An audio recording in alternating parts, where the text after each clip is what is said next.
definitely. I've seen we can move on, but I've seen a really interesting TED Talk talking about this, the way language shapes the way you think. And she was talking about, I don't remember the name of the language, but it was like a tribe somewhere in the world, I don't remember where, in which they had their own language. And I don't, at least that was what she said. I don't know if it's truth or not, but I'm trying to believe that. They don't have the words for left or right or front and back. So when they are referring to a location, they always use the coordinates like north, south, northeast, and that can be awkward to us because if they want to say something is on the right, they will not use the word right. They will use the coordinate, the direction related to. But she said that gave them a real good orientation sense that we sometimes don't believe that humans have. For us, it's difficult to know. I have no idea where I am now. Where is the north? I have no idea. It can be in any of these directions. I don't know. I can use the sun as a reference where it starts, where it Yeah. rises and where it falls. But apart from that, I have no idea. But at least that's was what she said. They have a much better perception of it because of the way they communicate. And another thing she said, and that I could more or less test if it was true or not, is that there are some languages that have the feminine and the masculine words. English doesn't, but for example, we were talking about Spanish and German, which were the examples she gave, have these words, the masculine and the feminine. And she was saying that the words that are masculine in these languages, we tend to describe them as strong. As for example, she gave the example of a bridge. If someone, I think the bridge in Spanish, I think that's what she said, is masculine.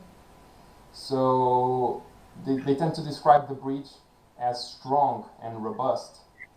But in German, I think the bridge is feminine. I'm sorry if I'm switching the languages, but it's still the example. If the word is feminine, you tend to describe, for example, the bridge as elegant or beautiful.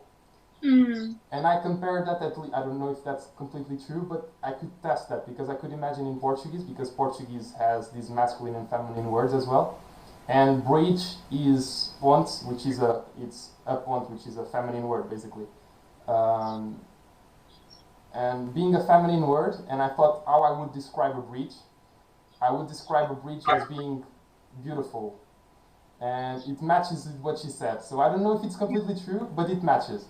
And Yeah. I found it wonderful, and to see the way the language we use can shape our thinking. That's astonishing. Yes. So when I was in the past, I also have a course about languages, and it amazed me also. Like you talk that in some languages that they use direction a lot, and in the end, the people they have a very good sense in the direction. Yeah. So in the class, I also learn in some languages that how to say they are enabled to say different kind of blue. So then the people in that languages they can really differentiate different blue. But she has another example of one language that they don't have word for blue and green. And so in the end, they are really bad to say, oh, which one is blue and which one is green, because for them they are the same. So Yeah. so when you learn the language, you learn how it shapes the mind of the people in that country. And somehow it's like, it's always amaze you Yeah. somehow. Like when I learned German, they ask the time. It's not like what time is it? They ask how late is it? Yeah. So you know the some of the character of the German is really punctual at time.